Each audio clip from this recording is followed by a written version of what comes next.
Buenas tardes, un placer y un honor para mí estar aquí en esta segunda mesa redonda en la que vamos a hablar de cultura dentro y fuera de la universidad y de las conexiones entre esas culturas, como diría el profesor Ariño. Para hacerlo tenemos a tres personas que creo que representan bien los elementos de esa conexión. Jaume Badia, que es director general de la Fundación de la Universidad Pompeu Fabra. Núria Anguita, que es directora del Instituto Valenciano de Arte Moderno, y Adriana Moscoso, que es directora general de Industrias Culturales y Cooperación del Ministerio de Cultura. Bienvenidos a los tres. Yo quiero que ellos hablen y debatan sobre esa conexión, sobre si existe la conexión de la cultura dentro y fuera de la universidad, las dificultades y las buenas prácticas que puede haber y cómo mejorarla. Cada uno de ellos va a empezar con un tema concreto. Jaume nos va a hablar de transferencia e intercambio de conocimiento y yo quería plantearle para empezar que la transferencia del conocimiento suele estar entre los asuntos un poco a mejorar de las universidades. En el caso de la transferencia del conocimiento cultural, esa mejora es aún mayor. No sé, Jaume. No sé si se me oye. Ahora sí.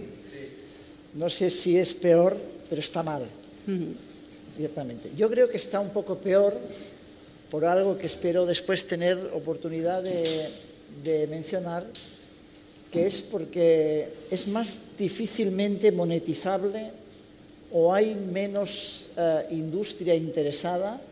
Va viéndola, pero la hay menos todavía que en otros sectores del conocimiento o en otros ámbitos de conocimiento de la universidad.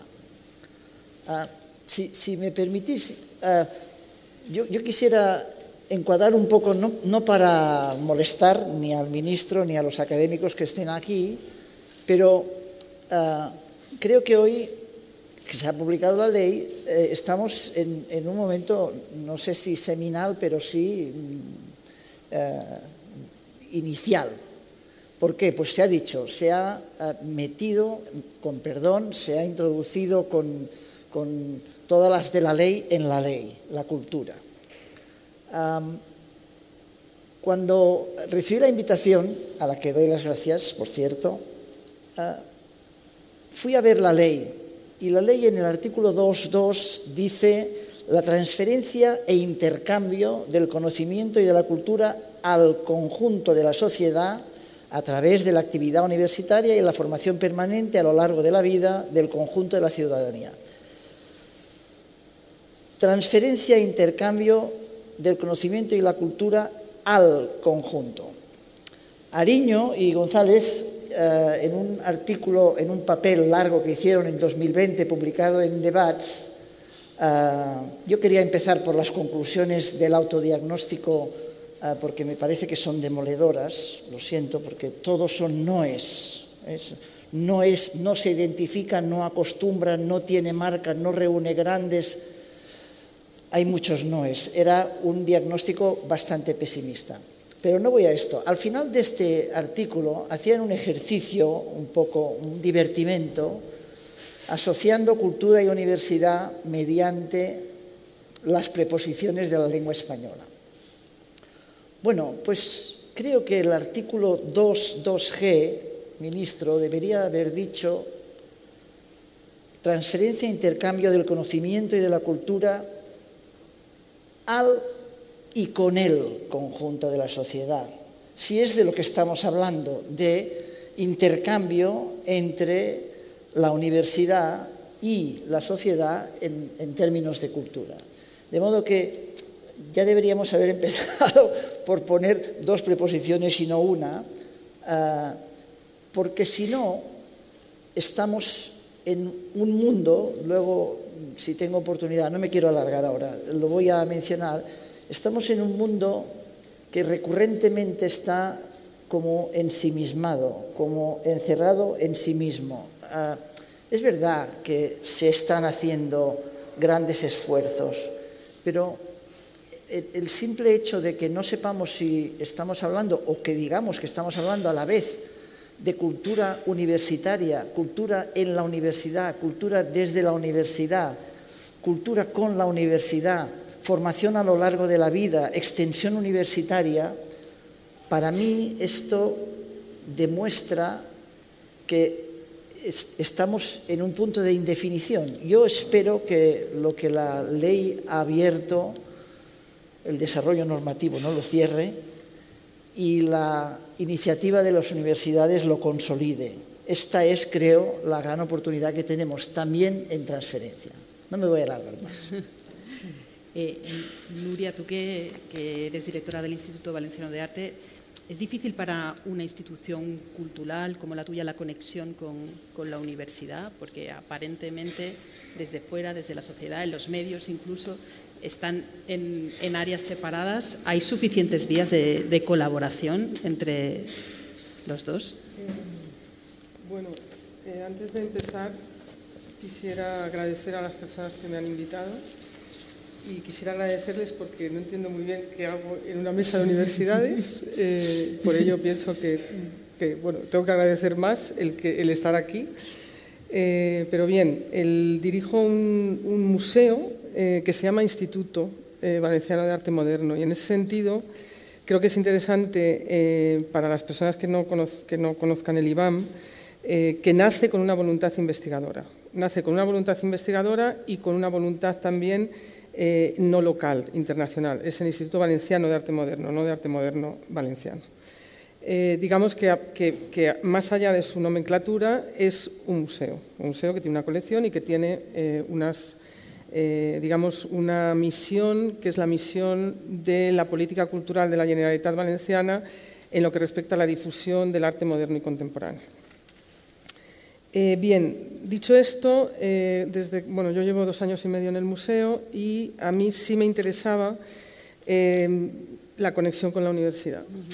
Considero que es muy voluntarista y que gracias a la estructura que dejó montada Antonio Ariño en la Universidad de Valencia, en el Vicerrectorado de Extensión Universitaria, y la estructura que está también en la Universidad Politécnica, que, como he repetido hoy varias veces, durante los momentos más duros en nuestra sociedad valenciana, fueron los únicos reductos de cultura que quedaron en la ciudad. O sea que es importante pensar que la autonomía universitaria a veces permite que esa cultura permanezca, o sea, más allá de si... bueno, digamos que en ese momento la única cultura que había estaba en la universidad, no había relación con otros mundos. Bueno, en el museo, como digo, a mí me interesaba la vertiente investigadora desde el museo, en conexión, desde luego, con la casa de la investigación, que es la universidad, y que para una generación como la mía siempre ha sido esa utopía universitaria, que era el lugar del conocimiento, ¿no? Bueno, estamos desarrollando la primera edición de un programa de estudios, en relación con las 2 universidades públicas valencianas, que se llama Articulaciones, y que es un programa situado, pero que tiene una vocación internacional para hablar un poco de las urgencias del presente. Las urgencias del presente es salir un poco del ensimismamiento del arte y ver qué el arte nos puede proponer, o qué nos puede proponer la teoría, la práctica y ciertas metodologías para plantear respuestas a un mundo a una modernidad que nos ha llevado a un callejón sin salida, ¿no? Y en ese sentido, bueno, pues es un programa de estudios que ocurre en el museo y que es una colaboración con las 2 universidades, que es la primera vez que una institución hace. Hay otros títulos propios con una sola universidad, pero en el caso del IVAM, bueno, fue una coyuntura muy interesante, pero también, como digo, a partir de unas voluntades muy fuertes de las personas que lo pusimos en marcha. Y, bueno, dicho esto, a mí me interesa hacer del museo una comunidad, un lugar, hablamos de metabolismos, hablamos de un lugar habitado y habitable, pero es muy difícil, y voy a tu pregunta, quería introducir un poco, no existe una conexión real entre la universidad y el museo. Para nosotros es muy difícil. Digamos que no hay una... También es complicada la función pública que impide a veces esas relaciones. Hoy lo hemos hablado en la comida, becas que no se pueden dar porque se consideran trabajos encubiertos, etcétera. Y la manera de poder optar a una práctica en el museo es complicada también. O sea, que también hay que pensar que no es solo la comunidad universitaria. Pero bueno, tampoco es un lugar que genere tesis sobre la colección del IBAM, tesis sobre el propio museo, desde los departamentos de Humanidades o de Bellas Artes.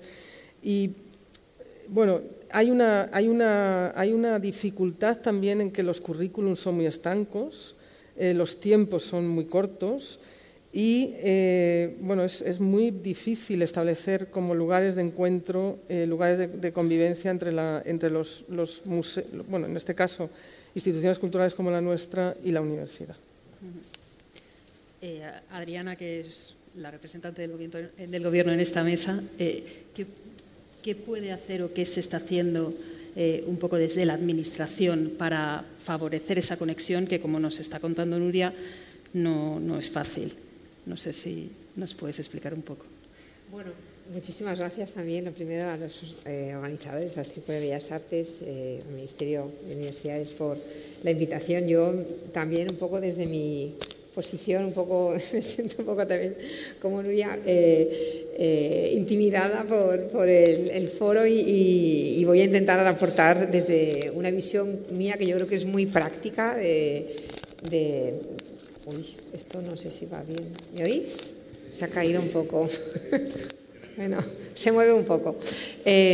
Bueno, un poco, pues cómo vemos desde el Ministerio de Cultura esa presencia un poco del sector cultural en la universidad y viceversa. Yo he escuchado un poco de la mesa anterior y me ha gustado mucho porque venía un poco queriendo trasladar esa idea, ¿no?, de que tenemos que romper un poco con esos hilos y esa visión tan decimonónica, ¿no?, de la ciencia por un lado y las artes creativas por otro, y generar mucha más transversalidad y que la actividad cultural en las universidades no sea solamente una actividad cuando se acaban las clases de lo que sea, sino que realmente la cultura forme parte de los currículos de las carreras, sean científicas, humanísticas y viceversa, ¿no?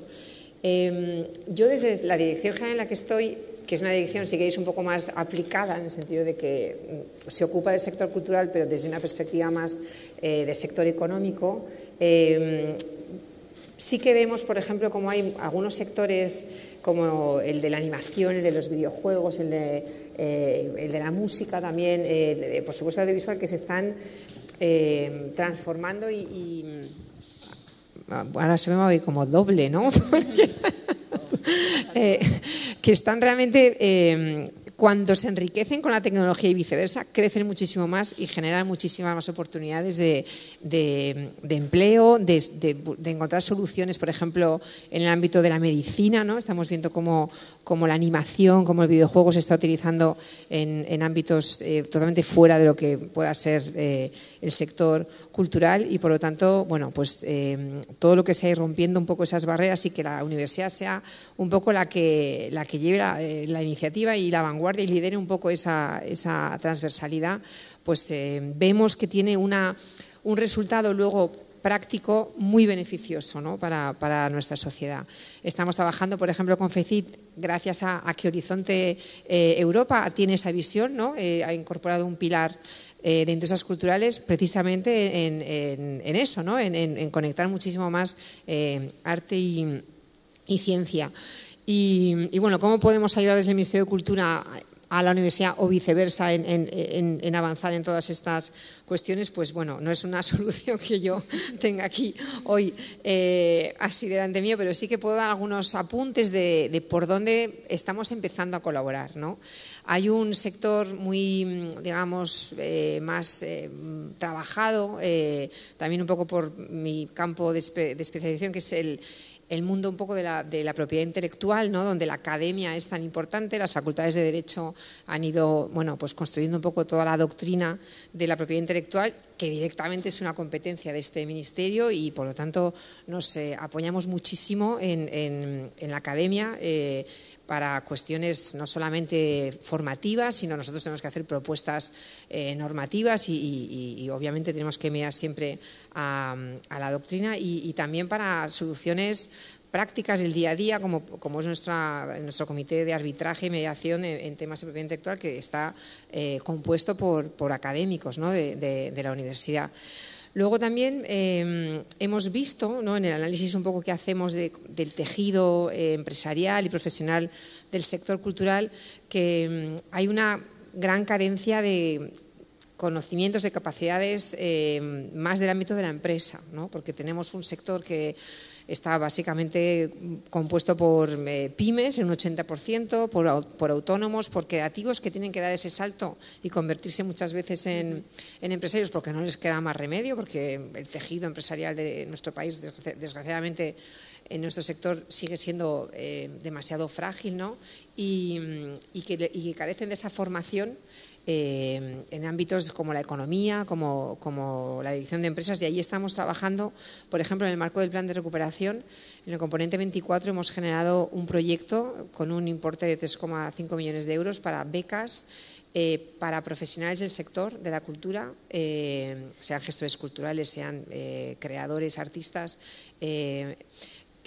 para formarse en ese tipo de capacidades, ¿no? O sea, que puedan realmente pues liderar un proyecto empresarial y que pasemos de ese 80% que tenemos de pymes a tener un mayor porcentaje de empresas medianas y más grandes, ¿no?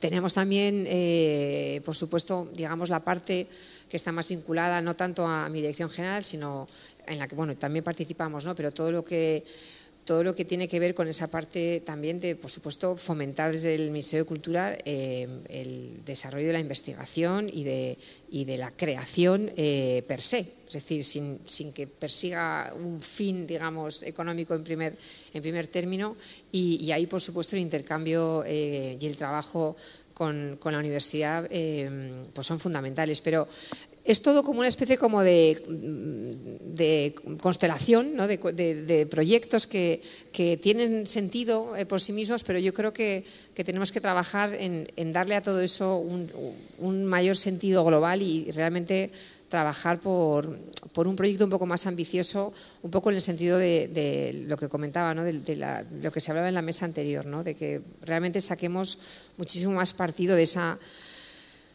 de que al final se trata de talento humano, sea artístico, sea científico, y que desde luego la universidad, junto con el poder que pueda tener la administración del Estado, en este caso el Ministerio de Cultura, junto con el Ministerio de Universidades, tenemos la capacidad de unir fuerzas y de ser mucho más imaginativos en ese diseño de planes pues que al final fomenten la innovación, ¿no? Que ese es otro de los brazos, yo creo que también están un poco aquí porque son una obligación de la universidad y es quien mejor la puede hacer, ¿no?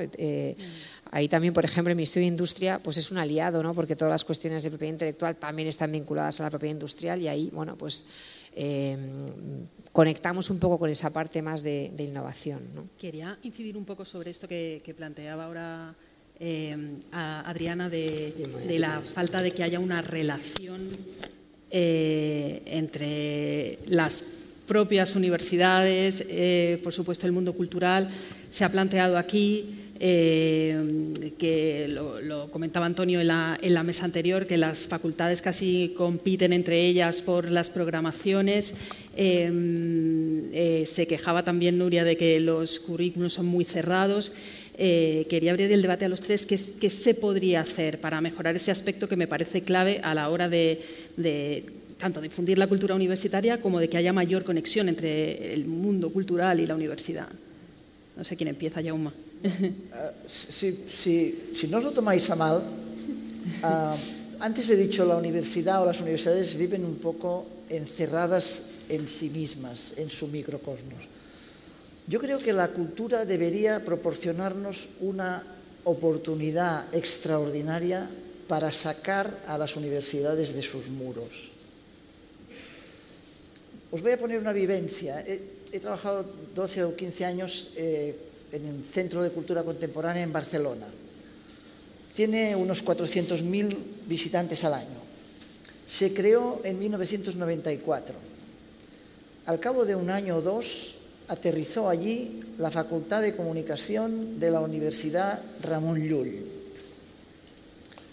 Al cabo de 6 años más, aterrizó allí un transatlántico, que es la facultad, ahora se ha ido el ministro, pero es la Facultad de Geografía, Historia y Filosofía de la Universidad de Barcelona. Frente a frente, solo hay que cruzar la calle. ¿Cuál es el balance 30 años después? Dramático. Es decir, de los 400.000 usuarios o visitantes que tiene el Centro de Cultura Contemporánea, creo que exagero si digo que llegan a 1.000 los miembros de la comunidad, y ahora voy a hablar un momento de la comunidad, los miembros de la comunidad universitaria que cruzan estos 8 metros para participar en alguna actividad propuesta por el Centro de Cultura Contemporánea. Que nadie se piense que se dedica al esoterismo, se dedica a los temas de más rabiosa actualidad, entre ellos a los problemas y a las amenazas del cambio climático, como señalaba antes el profesor Ariño. Antes le he dicho al ministro, voy a provocar un poco a los académicos. El académico, por definición, se mueve poco si no tiene incentivos, se mueve poco de su punto de interés si no tiene incentivos. Por lo general se acerca a lo común en aquello que lo común le va a beneficiar, pero no se acerca a lo común pro bono, en general. Antes el profesor Ariño hablaba de porcentajes. El 14%, el 15% es muy loable, pero es un drama que estemos invirtiendo tantos recursos sin que el otro 85% se sienta lo más mínimamente aludido. Miro al secretario de Estado.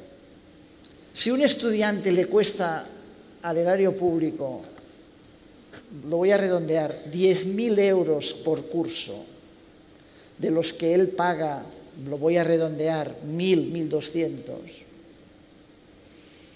Yo no sé si cuando le ofrecemos participar en la vida cultural, encima tenemos que dar créditos, con perdón. Si un profesor universitario que pongamos tiene 200 horas, bueno, exagero, perdón, 160 horas lectivas, exagero también, pero lo dejamos aquí, 160 horas lectivas, multiplico por 3 o por 4, si ustedes me quieren generoso, lo que va a dedicar para hacer estas 160. Hasta las 1.462 le faltan unas cuantas.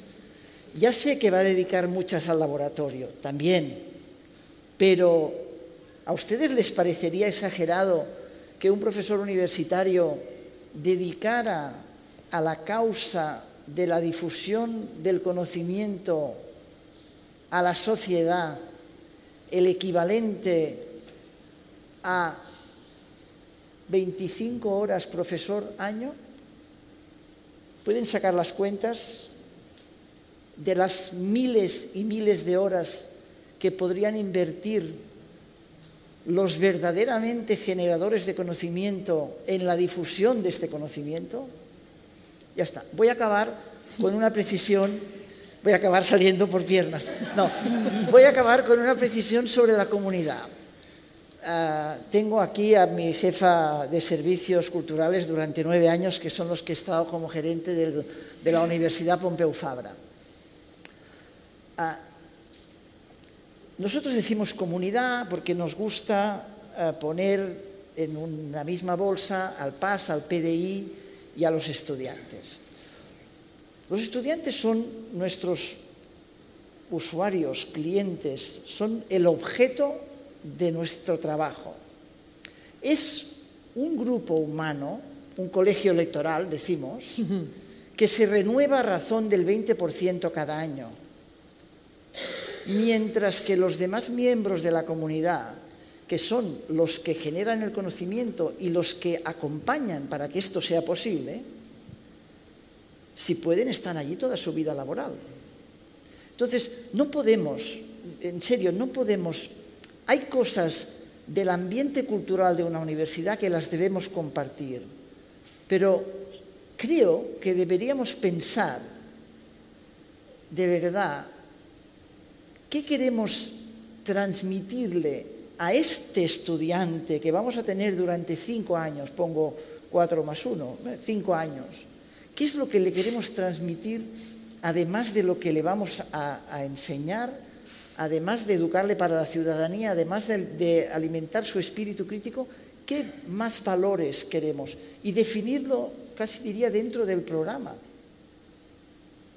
Porque si esto es de más a más, antes no sé quién decía, oh, para sus actividades hacen así en Twitter y lo petan. Y nosotros hacemos el esfuerzo de montar unos diálogos humanísticos de la repera y nos conocemos todos con nombres y apellidos, porque nos vamos viendo allí año tras año.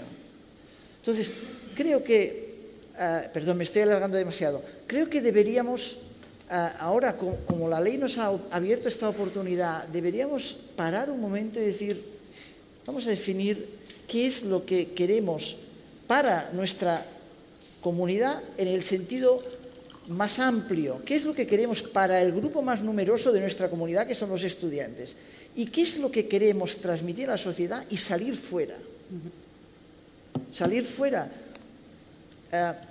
El Centro de Cultura Contemporánea, perdón, 2 minutos. Sí. El Centro de Cultura Contemporánea alberga lo que llamamos en Barcelona el Instituto de Humanidades de Barcelona. Son profesores universitarios, Marina Garcés da algunos cursos, son profesores universitarios haciendo actividad de transmisión, de difusión del conocimiento académico a un nivel alto, pero comprensible para la formación permanente de la ciudadanía, para la extensión universitaria.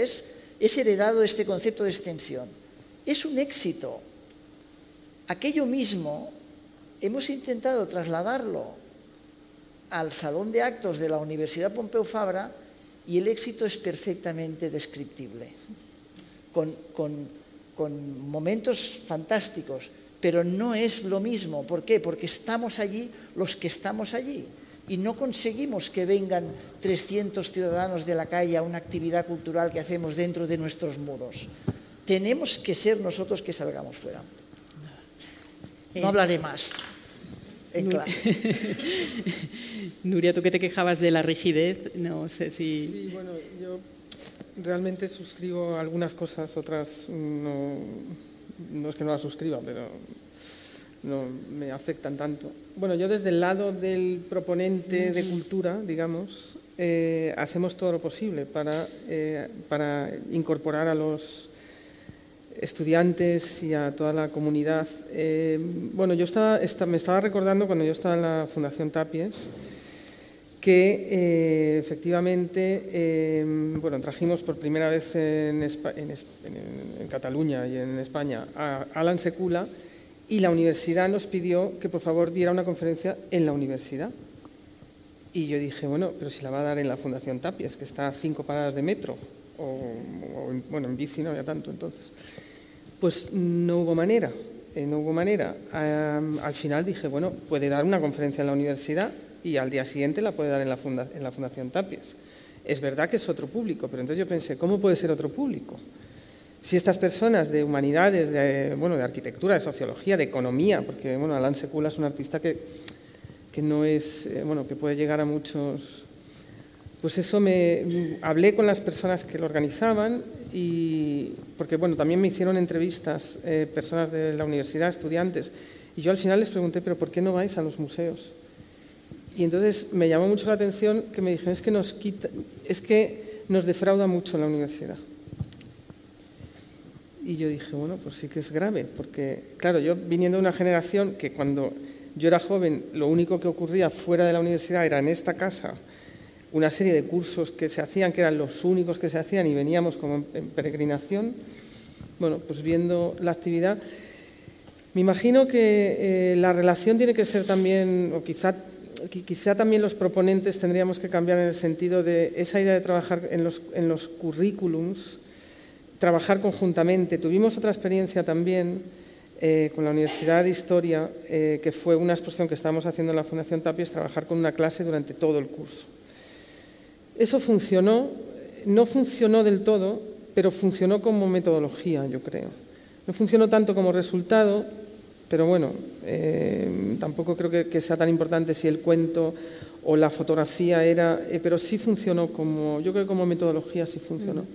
Y funcionó en ambos lados, porque digamos que esa exposición había involucrado a tantísima gente que el público no era el público, era, o sea, era parte del proyecto. Entonces, yo creo que esa idea de los públicos también hay que trabajarlos en lo que se refiere a la universidad. Y es verdad, bueno, hay otras experiencias, como antes hablamos, Uniarte y Pensamiento, en la que estaba con Santi Eraso, que está aquí también presente, que fue en la Universidad Internacional de Andalucía, que fue una experiencia magnífica, pero que yo creo que no conseguimos en ningún momento convencer, ¿no?, a la universidad, más allá de los rectores que nos apoyaron, bueno, de esa necesidad de lo que estábamos haciendo allí, que yo creo que hicimos cosas magníficas, pero muy pocas personas de otras universidades de la ciudad de Sevilla se acercaron a sus salas, ¿no? Y incluso, bueno, nosotros fuimos en algunos casos también a esa universidad. Es verdad que donde lo hacíamos estaba un poco apartado de la ciudad, pero bueno, hay que, no sé. Entonces, bueno, nosotros desde el IBAM proponemos continuamente, o sea, ponemos a disposición el museo. Yo, de hecho, mañana recibo a la Universidad Miguel Hernández, tenemos una sesión con ellos de 4 horas. Es la primera vez que vienen, la semana que viene también recibimos y recibir es estar 4 horas con ellos.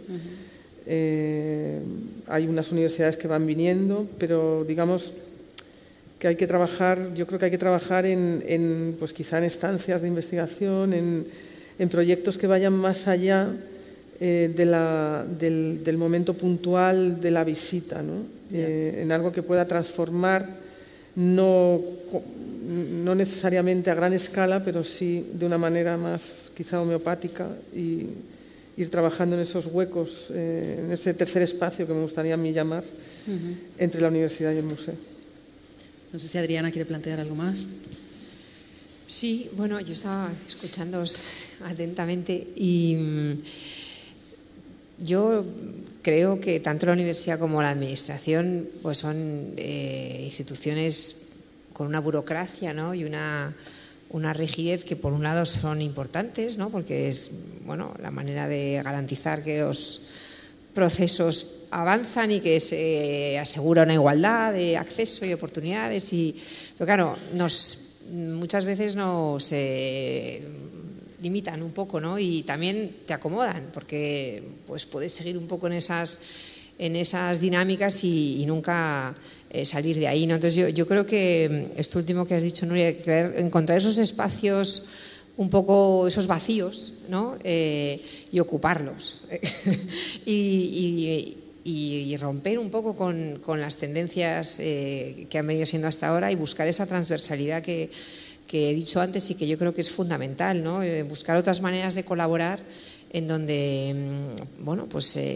yo creo que las herramientas están. A mí me viene ahora a la cabeza algo que no tiene nada que ver con esto, pero que es cómo hemos avanzado, por ejemplo, con la legislación en materia del Estatuto del Artista, que hemos liderado desde el Ministerio, pero que sin embargo no teníamos ninguna competencia en la materia, y al final buscamos una fórmula que está en el derecho administrativo, que es la Comisión Interministerial, y ahí hemos conseguido realmente liderar un proceso en el que se han involucrado 7 ministerios, y cada uno de ellos ha asumido su competencia y ha reformado la parte que le tocaba, ¿no? Entonces, bueno, durante muchísimos años se han parado los convenios de colaboración, ¿no?, porque, bueno, pues estábamos también volviendo de una crisis económica que anquilosó muchísimo también los procesos internos, pero que yo creo que hay que buscar, o sea, las herramientas que existen ahora mismo, que están a nuestra disposición para trabajar de manera mucho más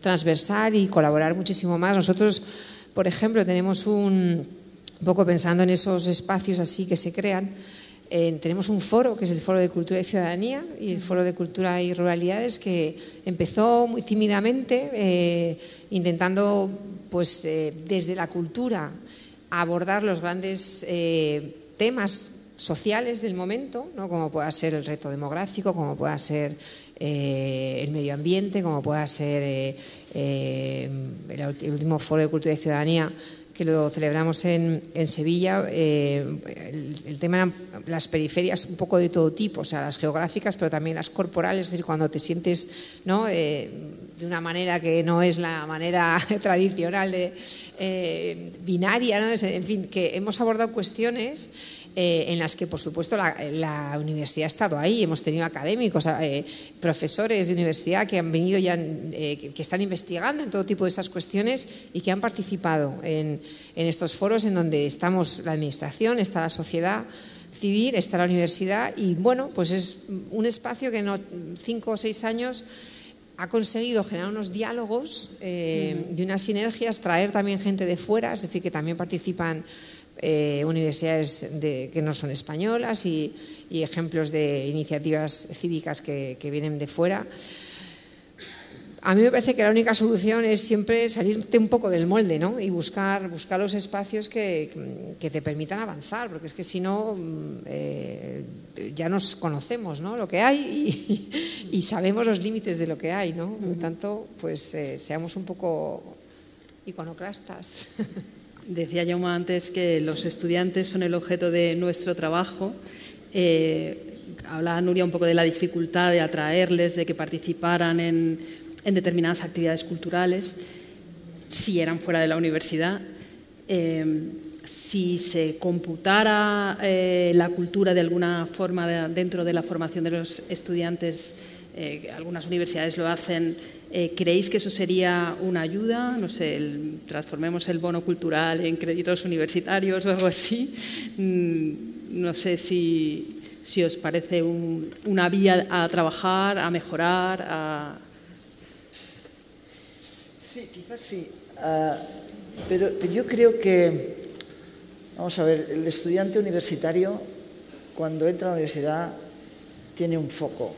Y el foco es la carrera que ha escogido, el grado que quiere cursar.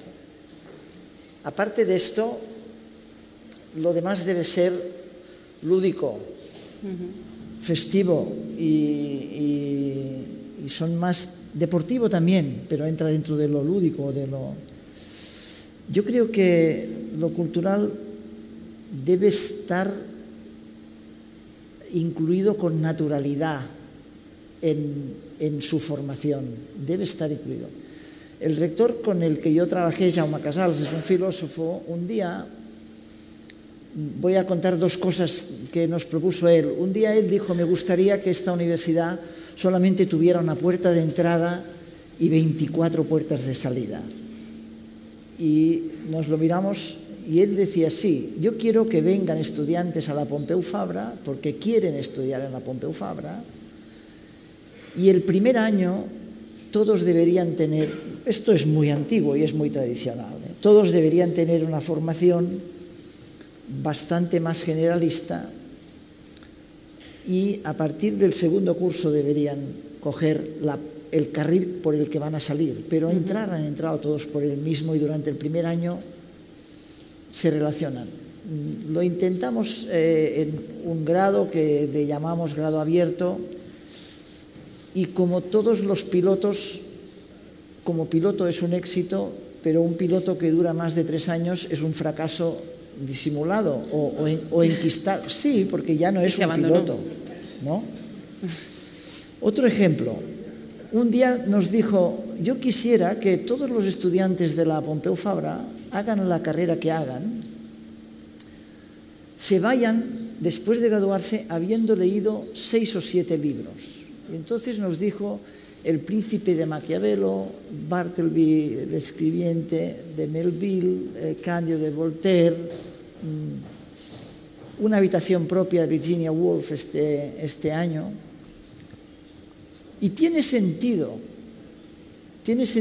pensar que un estudiante que va a hacer biología humana o que va a hacer ADE se dé cuenta de que existe algo además. Éxito relativo.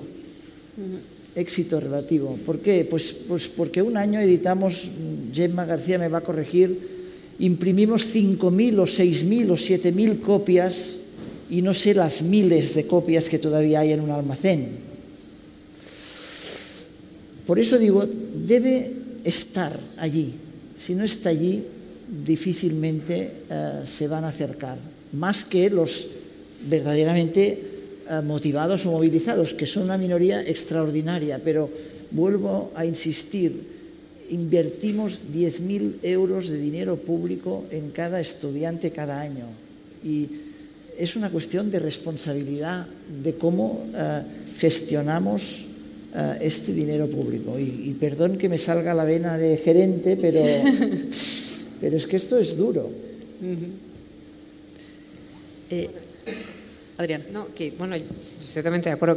Yo creo que tiene que ver también con una visión de la universidad que tiene más que ver con los orígenes de la universidad, ¿no? O sea, donde debes de recibir una formación muchísimo más integral, ¿no? Yo creo que también hemos ido evolucionando hacia un concepto también de la formación universitaria demasiado específico y demasiado técnico y demasiado en tu silo propio, cuando realmente la universidad es el lugar al que vas y tienes que aprender a desenvolverte en la vida. Por supuesto que tienes que aprender una profesión, pero pues es que todos deberían de leer ciertos libros, todos deberíamos de ver ciertas películas y de hacer matemáticas para saber. Es decir, que yo creo que hay allí también una cuestión un poco de qué debe ser la universidad, ¿no? O sea, que es un temazo, vamos, pero a mí yo echo un poco en falta esa visión más humanista, ¿no? de la universidad que tú has mencionado, y que creo que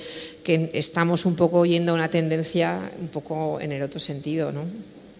¿Y la universidad como motor cultural, como creador de cultura, creéis que han renunciado a esa dimensión de creación, de que sea la universidad, no sé, la que plantee a la sociedad, no sé, las nuevas culturas?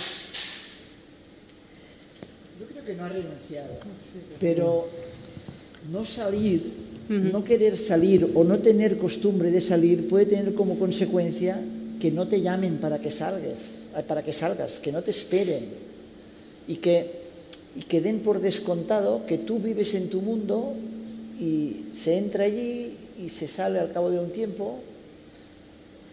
O sea, creo que la universidad debe reivindicar más su papel de actor permanente en los temas de la sociedad. Antes decía, Ariño decía, es que nos parecemos cada vez más a lo que es la sociedad fuera. No, es que somos parte de esta sociedad. Entonces, deberíamos hacer este esfuerzo de reivindicar. ¿Por qué cuando hay un temazo se pide la opinión de la Cámara de Comercio, del Colegio de Abogados, del de Notarios, incluso de la Asociación Pajaril, y no se pide la opinión del rector o de la universidad? Ahora estoy exagerando para que nadie diga que soy un pesimista, ¿no? Pero es cierto que se les pide la opinión al conjunto de los rectores sobre temas que afectan a la vida universitaria. No, señor. No digo que tengan que hablar de política, pero es que en estos momentos hay decenas de grandes temas en los que la opinión colectiva creada en una universidad, que es un centro de generación de conocimiento y de investigación, debería poder emitir su opinión. Creo. Nuria. Bueno, yo creo también que a veces no interesa. Quiero decir, hay algo de acomodarse. Bueno, yo siento que a veces no interesa, quiero decir, el interés de ciertos sectores universitarios no es tener ningún protagonismo, es simplemente continuar. O sea, es la propia universidad, ¿crees tú, que no les interesa? Yo creo que no, participar? que la propia universidad no quiere salir de la universidad. Ujú. Es lo que a veces pienso, que hay algo como, bueno, hay una inercia, y esto ya lo digo no como directora de museos, sino como, como ciudadana, ¿no? Que tenemos que exigirle más a la universidad también como ciudadanos. Bueno, yo quiero contar una historia para terminar, porque creo que tiene que ver con todo lo que hemos dicho. Hoy está en el IBAM Elvira Espejo, Aika, que es una artista indígena quechua y aymara, que ella fue la primera persona de su comunidad que fue a la universidad en Bolivia. Y cuando volvió, ella decidió volver a su comunidad. Y entonces, claro, la consideraron una fracasada, porque ¿para qué se va a la universidad si luego vas a volver a tu comunidad? Pero entonces ella dijo, bueno, yo quiero volver aquí, ¿qué podemos hacer? Y la gente de la comunidad le dijo, tú tienes que decidir lo que podemos hacer y tú tienes que compartir lo que has aprendido en la universidad, porque nosotras no hemos ido a la universidad. Entonces, ¿qué te ha dado la universidad? Le decían. Y entonces ella decidió, bueno, vamos a trabajar todas en contar nuestra cultura desde nuestro punto de vista, porque se nos han estudiado los alemanes, nos han estudiado los franceses, nos han estudiado los ingleses, nos han estudiado los españoles desde hace no sé cuántos siglos, y entonces, bueno, una persona que ha ido a la universidad, que vuelve a su comunidad, transforma la manera de mirar bueno, ella lo hizo a través de la competencia lingüística quechua y aymara, que transforma completamente la filosofía de vida, ¿no? Entonces yo creo que también podemos pensar que las personas que van a la universidad, ¿cómo pueden devolver a esas personas que no van? Que me ha interesado mucho lo que ha dicho Antonio de la no distinción, porque efectivamente yo no lo había pensado, y es muy interesante pensar que no hay distinción. Bueno, lo tengo que pensar más. Pero sí es posible que esa relación entre la universidad y la sociedad también se produzca de una manera mucho más natural. ¿Qué devuelves tú a tu comunidad? A todas las comunidades, porque aquí hablamos de un tipo de comunidad, pero todos vivimos en una comunidad. Entonces creo que también eso también yo lo consideraría una forma de llevar la cultura fuera, ¿no? Como esa transmisión de conocimiento, no necesariamente de un libro, una canción, sino un modo de mirar el mundo que nos permita a todos, pues, ser más críticos también, ¿no? No sé si Adriana quiere añadir algo, o os pregunto ya directamente por la formación o algo. Porque otro de los puntos de conexión entre la cultura dentro y fuera de la universidad quizás sea la formación, las demandas del sector cultural para sus puestos laborales. No sé si en eso sí hay más conexión, si leyes como la LOSU, por supuesto, o el anteproyecto de enseñanzas artísticas, entiendo que quieren adaptarse y cumplir con las expectativas del sector. Se les está escuchando un poco en qué aspectos se va a incidir. Sí, bueno, en concreto con la ley de enseñanzas artísticas, precisamente en el marco que comentaba un poco del Estatuto del Artista, ¿no? Que tiene como 4 patas. Una de ellas es la que tiene que ver con los aspectos relacionados con la educación. Se está trabajando con el Ministerio de Educación precisamente a través de un grupo de trabajo que creamos para que haya una mayor conexión con el sector artístico y puedan conocer de primera mano las necesidades de los artistas a la hora de diseñar esa formación, ¿no? Reglada. Entonces, se está empezando, se empezó hace ya unos meses, pero sí que está habiendo unas reuniones y una conexión, yo creo que bastante más intensa de lo que habría ocurrido si hubiésemos si no hubiésemos tenido un poco esta herramienta, ¿no? De la Comisión Interministerial para el Estatuto del Artista. Yo creo que en general la formación universitaria en el ámbito de las enseñanzas artísticas y del sector de la cultura tiene que adaptarse las nuevas maneras de crear y a esa otra vez, ¿no?, transversalidad de la que hablábamos, ¿no?, de esa conexión muchísimo más intensa con todo lo que es la tecnología digital, que nosotros lo vemos en el Ministerio, ¿no? O sea, ahora se crea ya con herramientas digitales, ¿no? Y hay muchísimos, no sé, hablábamos del Sonar con hace un momento, ¿no?, que es un festival de música que ha cumplido 30 años en Barcelona, que ha sido pionero precisamente en conectar la tecnología con la creación, ¿no?, musical en este caso. Yo creo que hay que escuchar al sector y adaptar, tener más flexibilidad a la hora de adaptar los currículos y la formación en ámbitos artísticos, ser más permeables también bueno, pues a una conexión mucho más global y más internacional, que bueno, que yo creo que ahí sí que se ha avanzado mucho. Y luego una cuestión que la he mencionado antes, ¿no?, que tiene que ver un poco con todos los aspectos más de gestión, más, si quieres, más enfocados al sector cultural como un sector de la economía, donde ahí hay muchísimas carencias. Realmente hay una separación y todavía lo veis en muchísimos creadores, ¿no?, de que no sé, o sea, estas cosas de dinero, no, bueno, es que tienes que vivir y tienes que tener un desarrollo profesional que te permita tener una carrera, ¿no? Por lo tanto, te tienes que ocupar de las cuestiones también de los dineros. Sí. Entonces, y al final, bueno, este es un sector muy creativo, con muchísimo talento, y ese talento se tiene que canalizar de alguna manera. Es muchísimo mejor que haya un tejido también empresarial que sea propio, nacional y europeo, que también nos permita transmitir nuestra diversidad cultural, nuestra manera de expresarnos en 4 idiomas oficiales y otros tantos ¿no?, que existen en nuestro país. O sea, todo eso es riqueza, todo eso es pluralidad, es diversidad cultural, como digo, y es apoyar realmente el talento bueno, propio, ¿no? Y si no tienes estructuras empresariales que sean competitivas, al final te va a ser muy difícil existir en un mercado que cada día más está, pues, dominado por 4 o 5 grandes empresas globales, ¿no? O sea, tenemos que tener un espacio también ahí y ese espacio lo tienen que construir los protagonistas de ese talento, que son los creadores y son los artistas y, bueno, los gestores culturales, etcétera, etcétera. Por lo tanto, hay toda una versión también, o sea, una dimensión más en estos aspectos de emprendimiento, que es muy importante para la propia preservación de nuestra cultura, ¿no?, y de nuestra identidad.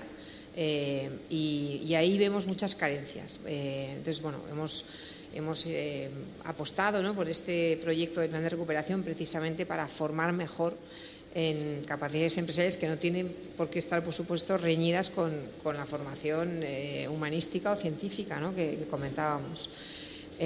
Yo ahí es donde veo desde mi dirección general, que, como digo, es una dirección que está muy centrada, ¿no?, en las industrias culturales, una gran carencia.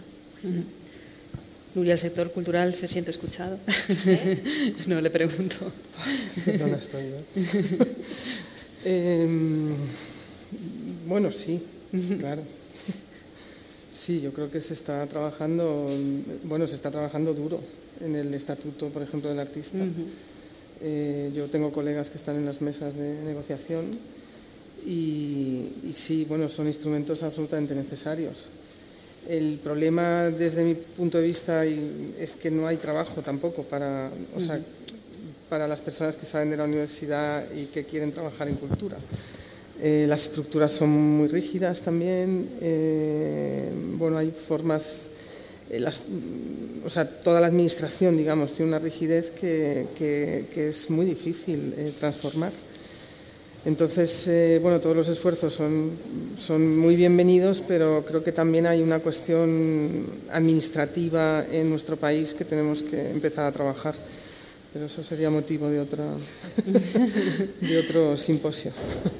Pues tenemos que terminar, pero si queréis os dejo un minuto para un mensaje final, si alguien quiere. No, yo quiero mandar un mensaje final Hay una actividad de transferencia de conocimiento que están haciendo los estudiantes de la Universidad Pompeu Fabra desde hace unos años, que no sé si hacen otras universidades, pero que es de las cosas que más feliz me ha hecho siendo gerente. Todos saben que se hacen ligas de debates para ver cómo ejercitan su capacidad de oratoria nuestros estudiantes universitarios.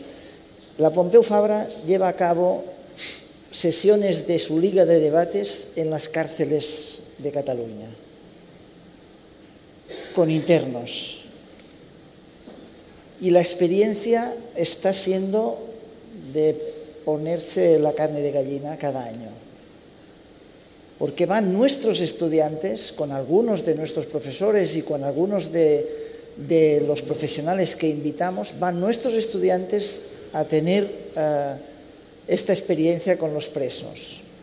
Y esto es quizá, si ahora pensáramos en qué están haciendo transferencia o transmisión de conocimiento los que se están formando, pues aquí, porque son realmente estudiantes muy buenos en oratoria.